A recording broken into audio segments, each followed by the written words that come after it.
Good morning, सुप्रभात, वंदे मातरम आप सभी को।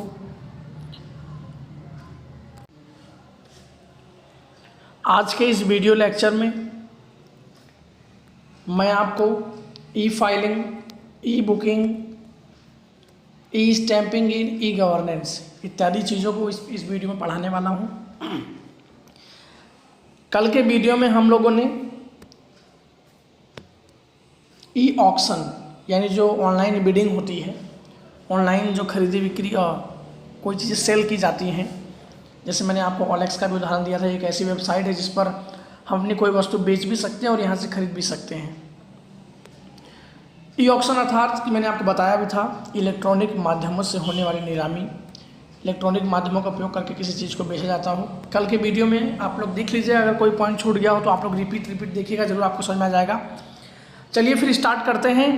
आज का जो टॉपिक है, ध्यान से सभी लोग, आप लोग बहुत ध्यान से सुनना। और कई बार ऐसा भी हुआ है कि बहुत सारे बच्चे क्या करते हैं, बिना ईयरफोन के सुनते हैं। वो अगर आप एक एकांत जगह पर हो तो आपको तो चल जाएगा, लेकिन और भी अच्छा आपको समझना हो, अच्छा एक्सपीरियंस करना हो तो आप हेडफोन, ईयरफोन लगा के सुनिए तो बहुत अच्छा समझ में आएगा। ई फाइलिंग, जैसा कि नाम से स्पष्ट हो रहा है, ई यानी मैंने आपको बता दिया, ई का मतलब होता है इलेक्ट्रॉनिक, यानी इलेक्ट्रॉनिक किसी चीज़ को फाइलिंग करना। जैसे अभी हमारे पास कोई दस्तावेज आता है तो हम उसे फाइलिंग करके रखते हैं। दस्तावेज आता है, हम उसको लेते से, मान लीजिए स्कूल का एडमिशन फॉर्म हो गया या आप सर्टिफिकेट जमा करते हो कुछ, तो हम वहाँ फाइलिंग करते हैं, उसको फाइल करके रखते हैं, सुरक्षित रखते हैं, भविष्य में कभी काम आता है। तो ऐसी बहुत सारी संस्थाएं हैं ना कि वो अपना एक प्रोग्रामिंग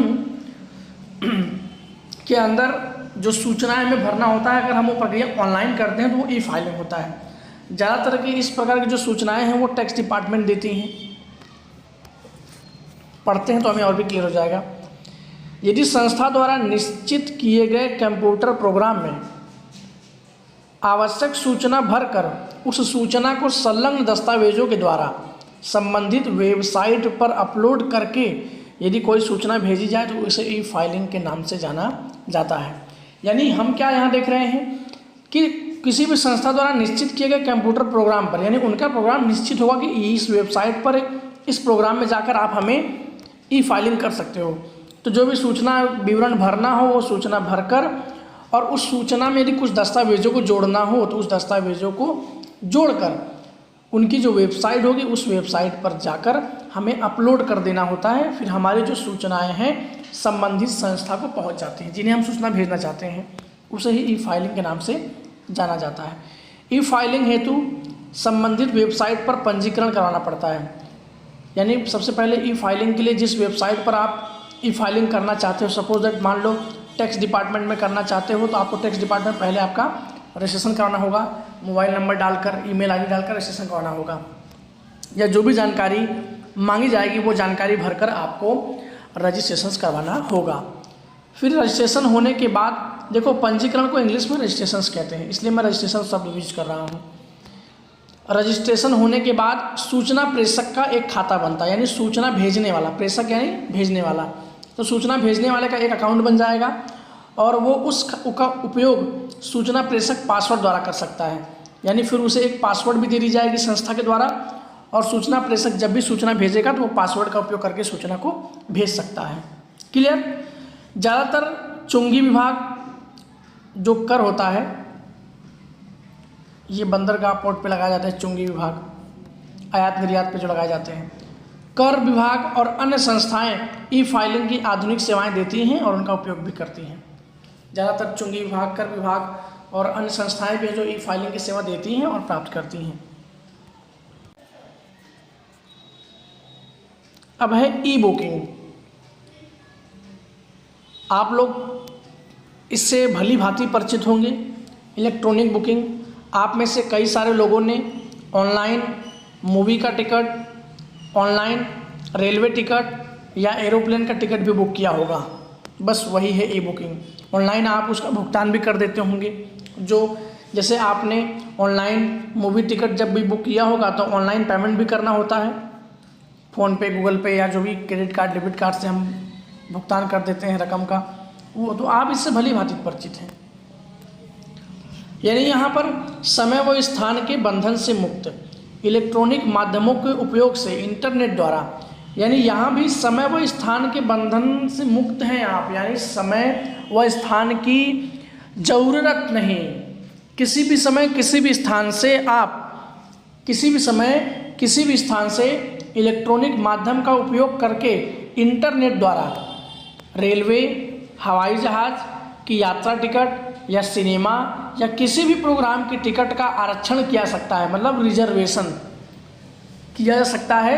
इस प्रकार की सेवा को ई बुकिंग के नाम से जाना जाता है। कितना ईजी कि समय व स्थान के बंधन से मुक्त जब इलेक्ट्रॉनिक माध्यमों का उपयोग करके इंटरनेट के द्वारा रेलवे टिकट, हवाई जहाज़ की यात्रा टिकट, सिनेमा टिकट या अन्य किसी प्रोग्राम की टिकट जब एडवांस में बुक करा ली जाती है, यानी आरक्षण करा लिया जाता है, उसे ही ई बुकिंग के नाम से जाना जाता है।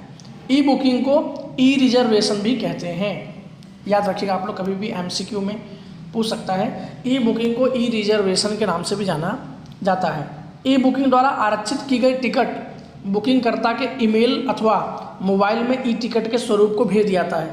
अब जो हमने टिकट बुक कराया है, चाहे रेलवे का, हवाई जहाज़ का या सिनेमा का, तो वो टिकट जो उसका फॉर्मेट है टिकट का, वो हमारे मोबाइल पर ईमेल द्वारा या मोबाइल में भेज दिया जाएगा। उपयोगकर्ता के आवश्यकता हो तो टिकट को कागज़ पर प्रिंट करवा सकते हैं। टिकट को यदि ज़रूरत है तो मुझे ई टिकट नहीं रखना, मोबाइल में से प्रिंट निकालना, तो हम किसी भी दुकान पर जाकर उसका प्रिंट निकाल सकते हैं। ई बुकिंग हेतु मुद्रा का भुगतान, यानी जो रकम होगा उसका भुगतान डेबिट कार्ड, क्रेडिट कार्ड, यहाँ जो कार्य है वहाँ पे कार्ड आएगा, debit card, credit card, online banking या मोबाइल बैंकिंग से भी हम अपनी जो टिकट बुक कराते हैं उसका भुगतान कर सकते हैं। क्लियर? ये तो ईजी था। अब आता है ई स्टैंपिंग। ई स्टैंपिंग घर या ज़मीन की खरीदी बिक्री, भाड़ा करार, रेंट एग्रीमेंट। आप लोगों में से अगर कोई भाड़े पर रह रहा होगा तो आपने रेंट एग्रीमेंट बनवाया होगा। घर ज़मीन खरीदी बिक्री करने के लिए भाड़ा करार या किसी भी प्रकार के सौगंधनामा यानी एफिडेविट वकील के पास जो हम तैयार करवाते हैं। भाड़ा करार तो वकील के पास ही बनता है। ज़मीन की खरीदी बिक्री होती है तो वकील के पास हम जाते हैं। वो जो स्टंप लगता है, 50 रुपये की स्टंप ड्यूटी, 10 रुपये की स्टंप ड्यूटी, आपने देखा होगा। तो घर या ज़मीन की खरीदी बिक्री, भाड़ा करार, किसी भी प्रकार का सौगंधनामा, सौगंधनामा का मतलब एफिडेविट तैयार करने और किसी भी व्यापारिक पीढ़ी का पंजीकरण करने के लिए, सौगंधनामा तैयार करने के लिए सब चीज़ों का, या किसी भी व्यापारिक पीढ़ी का पंजीकरण करने के लिए सरकार में स्टंप ड्यूटी भरनी पड़ती है। कोई नई संस्था खुली, उसका रजिस्ट्रेशन हुआ, घर ज़मीन की खरीदी बिक्री हुई, भाड़ा करार हुआ, तो ऐसे में सरकार को कुछ रकम भरना पड़ता है। वो रकम ही स्टंप ड्यूटी के नाम से जाना जाता है। जैसे हम टैक्स भरते हैं ना, लाइक ई स्टैंपिंग, उसी एक प्रकार हम कह सकते हैं। सरकार की गैर वैधानिक स्टंप ड्यूटी भरने के लिए, ये गैर वैधानिक होता है, तो इस स्टंप ड्यूटी को भरने के लिए कंप्यूटर आधारित एवं अति ही सुरक्षित पद्धति को ई स्टैंपिंग के रूप में जाना जाता है। यदि मैं ये पूरा प्रक्रिया कंप्यूटर द्वारा करता हूँ, ऑनलाइन करता हूँ, तो इस प्रक्रिया को ई स्टैंपिंग के नाम से जाना जाएगा। अब आता है e governance. E governance electronic माध्यमों को सहायता से, इलेक्ट्रॉनिक माध्यम के सहायता से सरकारी सेवाओं एवं उसको आनुषंगिक यानी सहायक हो ऐसी सूचना जुड़ी हुई, इलेक्ट्रॉनिक माध्यमों की सहायता से सरकारी सेवाओं को एवं उसको आनुषंगिक सूचना देश के अंतिम छोर के मानवी को अति त्वरित वो प्रशासनिक रूप से दी या प्राप्त किया सकती है। यानी इलेक्ट्रॉनिक माध्यम का उपयोग करते हुए जो भी आधुनिक सेवाएं हैं, सरकारी सेवाएं हैं, उस सेवा देश के किसी भी कोने, अंतिम छोर का मतलब देश के किसी भी कोने में बैठा हुआ व्यक्ति को तुरंत, अति त्वरित यानी तुरंत, प्रशासनिक रूप से यानी एक लीगल दृष्टि से बात करें तो ऐसी सूचनाएं यदि दी जाती हों या प्राप्त की जाती हों, तो इस प्रकार के इलेक्ट्रॉनिक माध्यमों का उपयोग करके इंटरनेट की सहायता से सरकारी सेवाएं या उससे संबंधित आनुषंगिक सेवाओं की पूर्ति करने की समग्र प्रक्रिया को ई गवर्नेंस के नाम से जाना जाता है। यानी यहाँ भी आगे कि यदि मैं इस प्रकार की पूरी प्रक्रिया इलेक्ट्रॉनिक माध्यम और इंटरनेट का उपयोग करके सरकारी जो सेवाएं हैं उससे संबंधित कोई सूचना, आनुषंगिक मतलब जो सूचना सहायक हो, ऐसी सूचनाओं को अगर मैं भेज रहा हूँ, प्राप्त कर रहा हूँ, तो ऐसी समग्र प्रक्रिया को ई गवर्नेंस के नाम से जाना जाता है। बस आज के वीडियो के लेक्चर में इतना ही। उम्मीद है कि आप सबको ज़रूर समझ में आया होगा। कोई पॉइंट यदि आपको नहीं समझ में आया हो तो आप मुझे कांटेक्ट कर सकते हो, ज़रूर उसका समाधान निकाला जाएगा। मिलते हैं नेक्स्ट वीडियो में। धन्यवाद।